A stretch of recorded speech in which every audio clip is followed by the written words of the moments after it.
Question है कि यदि 4 की पावर x प्लस 4 की पावर x इक्वल टू 16, तो x का मान ज्ञात करिए। हमको यहाँ से ना x की वैल्यू ज्ञात करनी है, x की वैल्यू निकालनी है। तो उसके लिए क्या करेंगे हम पहले कि हम यहाँ देखते हैं कि 4 की पावर x और 4 की पावर x लेफ़्ट साइड में है ना, बेस सेम है और उसकी पावर भी सेम है। तो इस कंडीशन में ए की यहाँ पे ये फार्मूला लग जाएगा, क्योंकि ए की पावर x प्लस ए की पावर x इक्वल टू होता है 2 ए की पावर x। कैसे होता है देखो, यहाँ से बेस सेम है और पावर सेम है तो ये कॉमन आ जाएगा। तो ए की power x bracket 1 plus 1 equal to बचेगा यहाँ पे ए की power x into 2 equal to 2 a की पावर x। तो सेम फार्मूला हम यहाँ अप्लाई करेंगे हैं।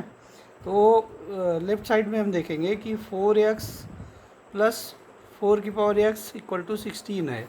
तो यहाँ पे 4x कॉमन है, तो हम यहाँ 4 की पावर x कॉमन ले लेंगे, तो अंदर बचेगा 1 प्लस 1 इक्वल टू 16। अब ये हो जाएगा 4 की power x into 1 plus 1 equal to 2 equal to 16। ये 2 देखिए जो ब्रैकेट के बाहर रहता है ना, वो चीज़ ना ब्रैकेट के अंदर वाले के साथ में मल्टीपल रहता है। तो इसको हम लिख सकते हैं 4 की power x into 2 equal to 16। अब हम दोनों लेफ़्ट और राइट साइड में 2 से डिवाइड कर देते हैं। तो दोनों तरफ हम 2 से डिवाइड करेंगे तो ये आ जाएगा 4 की power x into 2 upon 2 equal to 16 upon 2। ये 2 से 2 कट जाएगा और इधर 2 1 जा 2 और 2 8 जा 16 हो जाएगा। तो यहाँ पे आ जाएगा 4 की पावर x इक्वल टू 8, है ना। अब इसको हम और चेंज कर सकते हैं। कैसे? ये 4 को लिख सकते हैं हम 4 इक्वल टू 2 इंटू 2। तो ये आ जाएगा 2 इंटू 2 की पावर x इक्वल टू 2 की पावर 2 इंटू 2 8 को लिख सकते हैं। 2 2 जा 4 4 2 जा 8, है ना।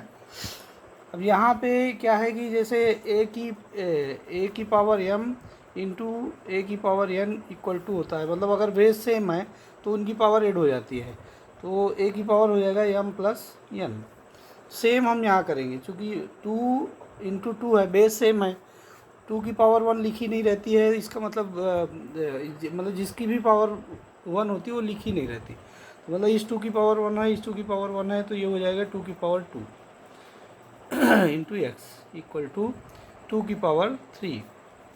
अब एक चीज़ और होता है, ए की पावर m है और ब्रैकेट क्लोज की पावर n, तो ये हो जाता है ए की पावर m इंटू n।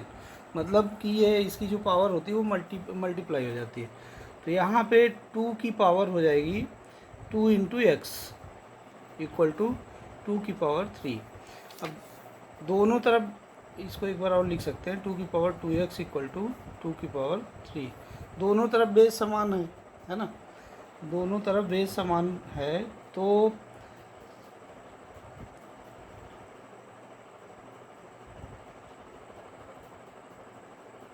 पक्षों में बेस करते हैं, जब दोनों तरफ बेस समान रहता है तो बेस को छोड़ के उसकी पावर को हम एक दूसरे से कंपेयर करते हैं। तो यहाँ पे सिर्फ पावर लिखेंगे, तो ये हो जाएगा 2x इक्वल टू 3।